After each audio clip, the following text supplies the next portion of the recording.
Olá, meu querido irmão, querida irmã.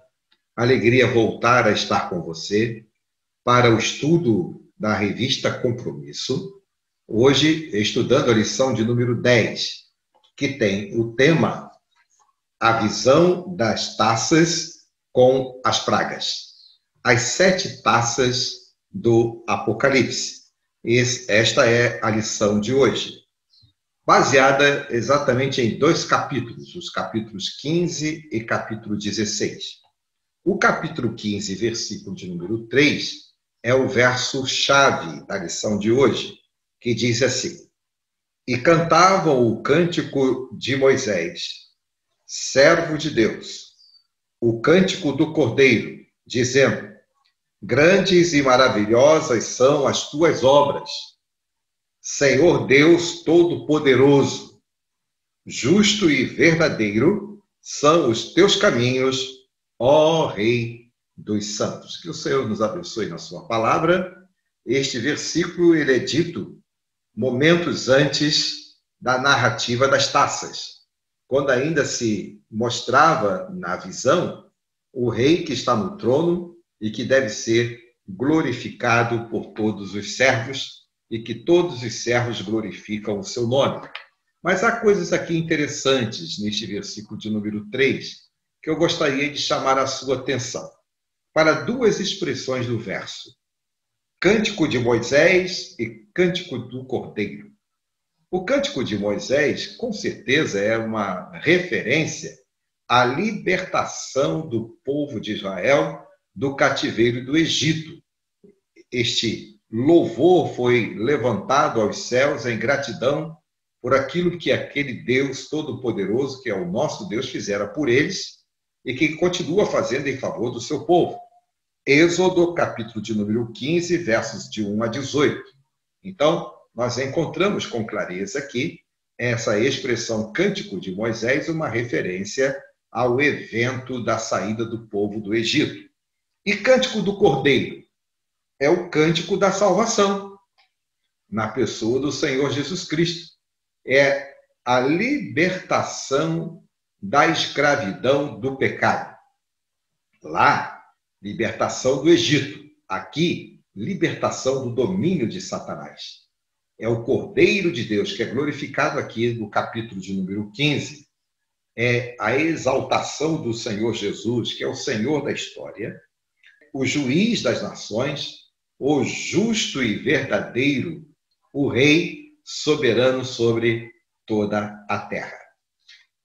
Quanto à lição, então, que trata hoje das 7 taças, nós queremos, então, fazer uma introdução. As taças chamadas taças da ira de Deus mostram os últimos momentos, as últimas horas, a hora da porta se fechar. Lembram que nós falamos sobre a trombeta? Voltando um pouquinho antes, o selo, o 7º selo, abrindo para os tópicos das trombetas. Caminhando adiante na 7ª trombeta, abre os tópicos para as 7 taças. E as 7 taças agora apresentam o momento final, o momento do juízo final, quando a porta há de se fechar. Não há mais tempo de arrependimento. É isto que trata aqui o capítulo de número 16, quando narra as figuras das taças. Aqui está exatamente, queridos, um problema que se precisa se identificar. Um problema que é encontrado nas linhas de pensamentos a respeito do Apocalipse sobre a possibilidade de uma segunda oportunidade. E o que nós podemos perceber é que em toda a revelação da palavra de Deus, principalmente no Novo Testamento, é mostrado que Jesus, chegando o tempo do arrependimento, se finda. E isto está baseado naqueles que pensam no arrebatamento dividido em partes, o secreto e o visível. Não há arrebatamento secreto e visível, há apenas um arrebatamento. que é o dia da volta do Senhor Jesus Cristo. Está muito claro na Bíblia. Porque ele voltando, todas as oportunidades se cessam. Não importa para que povo esta oportunidade foi oferecida, seja Israel, seja as nações ao redor do mundo. Aquele que deseja estar eternamente com o Senhor, é preciso aproveitar enquanto a trombeta está soando, enquanto a palavra de Deus é pregada, enquanto a ação de Deus, mesmo ajuizando o povo, ele age com misericórdia, dando oportunidade de arrependimento. Porque quando o Senhor Jesus voltar, cessa-se então a oportunidade. É nisto que se encerra as lições das pragas encontradas aqui nas taças. Por que a gente pode afirmar que a volta do Senhor Jesus é definitiva e as oportunidades se cessam? Exatamente quando olhamos para a parábola que Jesus contou das 10 virgens. O noivo chegou, a porta fechou. Então, aqueles que estavam preparados, aquelas que estavam preparadas, entraram para bodas, não é? Então, significando que aqueles que estiverem preparados, quem são os que vão estar preparados? Os salvos. A igreja do Senhor, que fez a opção de servir ao Senhor, glorificar o nome do Senhor e receber a Jesus como Salvador e renunciou toda forma de pecado para viver uma vida de santidade na presença de Deus. Estes são os que estarão preparados. Então, querido irmão, querida irmã, o que fica claro aqui para nós na lição de número 10? Fica claro para nós que a igreja, ela tem do Senhor os seus cuidados. Ou seja, que o Senhor atua em favor dos crentes desde o primeiro século. O Senhor atua na luta contra os inimigos do Senhor. No caso, na expressão aqui, quando Jesus está se referindo a João, se dirigindo a João, no caso dos dias de João, a luta do Senhor em favor da igreja contra os romanos. Mas também em toda a história, nós vamos perceber o Senhor agindo em favor da sua igreja e vai continuar agindo em favor da igreja até a consumação dos séculos. Então, amado irmão, amada irmã, o capítulo de número 16 mostra com clareza a revelação do juízo final. A ação do juízo, a partir da ideia de que as taças significam, como costumamos chamá-la, não é? E denominá-las, taças da ira de Deus, ou taças do juízo do Senhor. Em primeiro lugar, capítulo de número 15, versos 5 a 8. Vamos trabalhar um pouquinho mais o significado das taças. As taças, se aplicam às ações do juízo do Senhor contra os infiéis. Cada uma das taças anunciam flagelos. A semelhança aqui com esses flagelos anunciados, a manifestação das pragas no Egito, como nós podemos ver registrado no livro dos Êxodos, o momento em que Moisés se deparou diante de Faraó e o Senhor castigou a maldade de Faraó com as pragas. Aqui, o que se percebe claramente é a divisão entre ímpios e salvos. Os salvos são aqueles que nós já estudamos em lições anteriores, os selados do Senhor, os selados de Deus. Ou seja, são os seguidores de Jesus, selados com o Espírito Santo da promessa. Então, estes são os selados de Deus, os salvos. E os ímpios são aqueles que são chamados no Apocalipse de selados da besta. Ou seja, são os seguidores de Satanás. Estão a serviço dos falsos deuses, do dragão, Satanás, das bestas do mar e da terra, aqueles que produzem a maldade, tirando o homem da presença do Senhor. Se você optar por servir este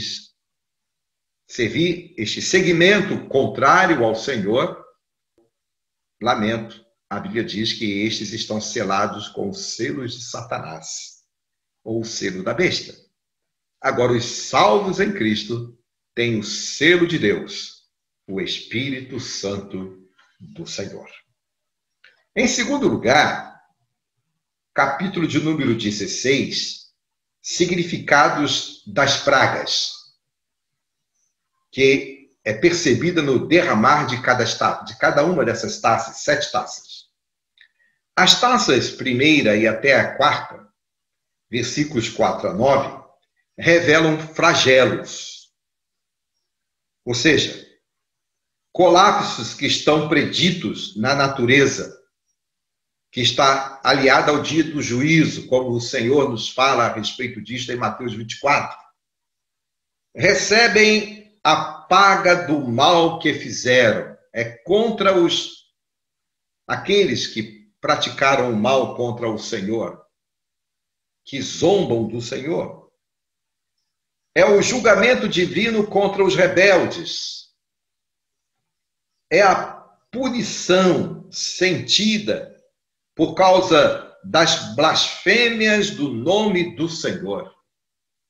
E a Bíblia diz que de Deus não se zomba. Gálatas 6, 7. Todos aqueles que trabalham na direção de zombar do Senhor sofrerão o juízo do Senhor. E este juízo é sem misericórdia. Na abertura dos selos, no toque das trombetas, nós percebemos ali a ação misericórdia do Senhor avisando do mal para que o homem se arrependa. Mas aqui, neste momento, nós vamos perceber o juízo do Senhor trazendo sobre as pessoas a paga da sua desobediência, sendo alvo do juízo de Deus, do castigo de Deus por causa da sua desobediência. A quinta taça diz que foi lançado sobre o trono da besta, capítulo 16, versículo de número 10. É bom entender aqui, neste momento, o Senhor está mostrando o dragão, a besta da terra, a besta do mar, a grande Babilônia, sofrerão as consequências do juízo do Senhor de forma tremenda, por causa da sua maldade. A taça sobre o trono da besta, como diz aqui, então, no texto de capítulo 16, verso 10, então, significa o juízo de Deus sobre sistemas corruptos caindo em desordem, sobre o sofrimento do castigo, sobre os seguidores das bestas, ou seja, sobre Satanás, os seguidores de Satanás. Significa o resultado do endurecimento dos corações ímpios. Por isso sofrerão os flagelos. Por quê? Porque não se arrependem. Não se arrependem. Então sofrerão o duro castigo por não se arrependerem. E a sexta taça? A sexta taça fala sobre o flagelo sobre o rio Eufrates. Como entender isto aqui, né? Capítulo 16, verso 17. Se você olhar a história de Roma, o rio Eufrates era um rio importante para o sistema de segurança daquela cidade.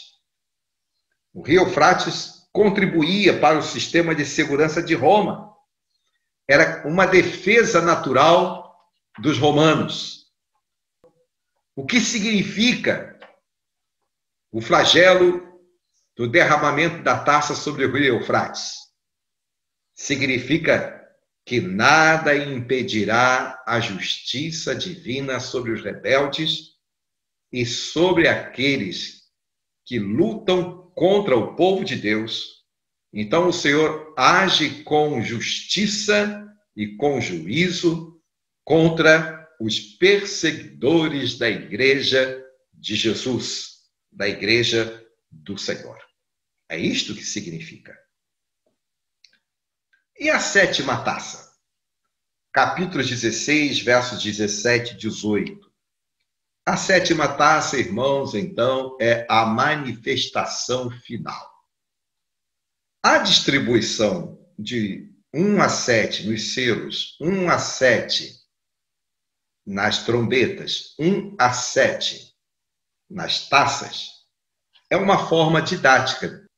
E aqui é uma ordem dos acontecimentos no dia do juízo, as 7 taças. Então é interessante destacar isso para que não se pense em cronologia, mas em acontecimentos alinhados com aquilo que o Senhor está revelando para João, consequentemente para a sua igreja no seu tempo, no tempo de João, e para a igreja do Senhor ao longo do tempo. Então a sétima taça é a manifestação final, é o juízo final, é a ação condenatória, é a consumação de todo juízo divino, é a destruição dos impérios corruptos da terra, desde Roma, os dias de João, até a volta do Senhor Jesus Cristo. É isto que significa cada uma dessas taças. Significa o momento do juízo de Deus contra a humanidade e o momento em que ele vai estar com a sua igreja julgando toda a impiedade de um povo que desobedeceu e que continua desobedecendo a voz do Senhor. Pontos importantes a serem destacados aqui. Neste juízo, relatado no capítulo de número 16, eu volto a afirmar o que entendemos a respeito disto. O capítulo 16 mostra-nos o final da misericórdia do Senhor.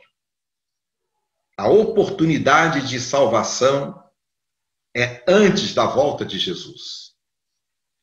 Mas quando Jesus voltar, cessa-se então a oportunidade. A igreja já terá se encontrado com o Senhor, e o Senhor então julgará aqueles que foram rebeldes e principalmente perseguiram a sua palavra e a sua igreja. Então o capítulo de número 16 trata do final dos acontecimentos. É o juízo final. O mundo não mais existe. Agora dá lugar à eternidade. A vitória de Jesus é consumada. É o que vemos aqui no capítulo 16. Os reinos deste mundo cairão. Os inimigos do Senhor serão vencidos. A igreja do Senhor, com Jesus, triunfará. A história, então, irmãos, à luz da revelação do capítulo 16, fechará a sua cortina e o fim terá chegado. E aí estamos diante de um novo momento, novos céus e nova terra. Então, pontos importantes aqui. Mas há um acontecimento que eu gostaria de dar um destaque. E esse destaque está bem presente na lição de número 10. É um acontecimento marcado entre a sexta e a sétima taça, chamada visão do Armagedon. Há muito pensamento, muitas interpretações, muitas ideias, muitas discussões a respeito deste momento. Alguns até acham, né, que vai ser um momento de guerra entre as nações. Mas vamos ver exatamente o que significa a visão do Armagedon, capítulo 16, versículo 16 de Apocalipse. Esta visão é uma cena que está, como disse, entre a sexta e a sétima taça.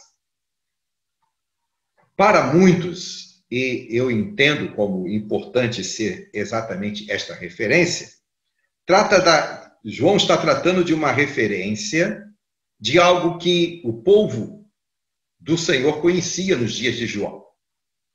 É uma referência ao Vale das Montanhas de Megido. Os estudos nos mostram que neste vale era lugar onde se travava batalhas, onde eram travadas batalhas nos dias de João e da igreja do primeiro século e também antes do primeiro século. Então, irmãos, aqui, do que se trata? Não se trata de guerra entre nações, não se trata de canhões, não se trata de armamentos de última geração, não se trata de grandes exércitos combatendo, não se trata da Terceira Guerra. Muito pelo contrário, queridos. A batalha aqui não é nações contra nações aqui neste momento. A batalha aqui é a batalha do Senhor em favor da igreja, vencendo Satanás. Ou seja, nos revela a batalha do Senhor, derrotando o dragão, Satanás, derrotando as suas bestas, ou seja, a corrupção espiritual, e então declarando a vitória final do Cordeiro. É isto que significa o Armagedon. É a batalha final de Jesus contra o dragão a favor da igreja, né, do Senhor, a favor do seu povo. Lembra daquele texto em que a visão dos remidos, a visão dos anciãos, como que louvando ao Senhor e através de um clamor, pedindo aparentemente a vingança daqueles que foram os mártires, mas nós entendemos que aquele clamor era em prol da justiça de Deus. E aqui, então, Armagedon é a demonstração final da justiça do Senhor e do juízo do Senhor contra a impiedade. Então, irmãos queridos, nós sabemos que a luta do Senhor é em favor da igreja. Sempre foi assim, em favor do seu povo, que atravessou a história, mas que no dia do juízo será a vitória final de Jesus e da sua igreja. Que isto fique bem claro, né? No estudo do Apocalipse. Em quarto lugar, que aplicações nós podemos encontrar aqui para a igreja hoje? Primeiro, que a criação celebra o Senhor. Embora o juízo do Senhor se faz também, a ação e a atuação do Senhor se faz através dos fenômenos da natureza, a natureza está a serviço do Senhor, porque celebra ao Senhor pelos seus feitos. Jesus é celebrado desde o seu nascimento, e Jesus será celebrado na sua volta. E todos devem se voltar para o Senhor. Ainda há tempo, nós ainda estamos no tempo das trombetas. Você que está ouvindo-nos por este vídeo e que tem esta lição em suas mãos, se você ainda não é um salvo em Cristo, lembre-se que nós estudamos em uma das igrejas que o fato de estar na igreja não significa necessariamente estar salvo. Então, se você ainda não é um salvo, salve-se no Senhor Jesus. É a mensagem da trombeta para este tempo. Porque quando Jesus voltar, não terá mais oportunidade. O que nós percebemos aqui é que o juízo de Deus é e será contra os infiéis, contra os perseguidores da igreja de Jesus. Portanto, são pontos interessantes que precisam ser compreendidos pela igreja do Senhor neste tempo. Então, amados irmãos, como nós podemos concluir o estudo de número 10? concluímos que os flagelos são revelações do poder de Deus sobre Satanás e sobre toda espécie de mal. O juízo do Senhor, representado por estas 7 taças, são revelações do poder de Deus. Poder este agindo sobre as forças do mal. A vitória de Jesus sobre seus opositores, mostrando aqui que o reino das trevas desaparecerá e que o reino da luz triunfará. Então, se o reino da luz há de triunfar, glórias ao Senhor. Portanto, queridos irmãos, alunos da Escola Bíblica Dominical, estudantes da Palavra de Deus, Igreja de Jesus, enquanto Jesus não vem, enquanto somos a trombeta do Senhor neste mundo, a igreja precisa continuar proclamando o evangelho da reconciliação para a salvação daqueles que creem no Senhor e mostrar a este mundo a verdade absoluta da palavra de Deus. Que o Senhor, portanto, abençoe a minha vida, a sua vida, a vida de todos nós, servos do Senhor, neste tempo. Vamos orar? Ó Deus querido, muito obrigado por este estudo e permita que as lições aprendidas aqui sejam para edificação de nossas vidas e para a glorificação do teu santo nome. Ó Deus, prepara a tua igreja para que continue sendo a anunciadora do teu evangelho aos corações das pessoas, para que elas tenham tempo de arrependimento antes que o Senhor Jesus volte. Obrigado por mais esta oportunidade de compartilhar a tua palavra. Oramos em nome de Jesus. Amém. Portanto, querido irmão, querida irmã, Deus o abençoe. Até a lição de número 11. E que o Senhor abençoe a sua vida, a sua família, a minha vida e a minha família, e as nossas igrejas. Deus abençoe o nosso Brasil. Amém? Amém.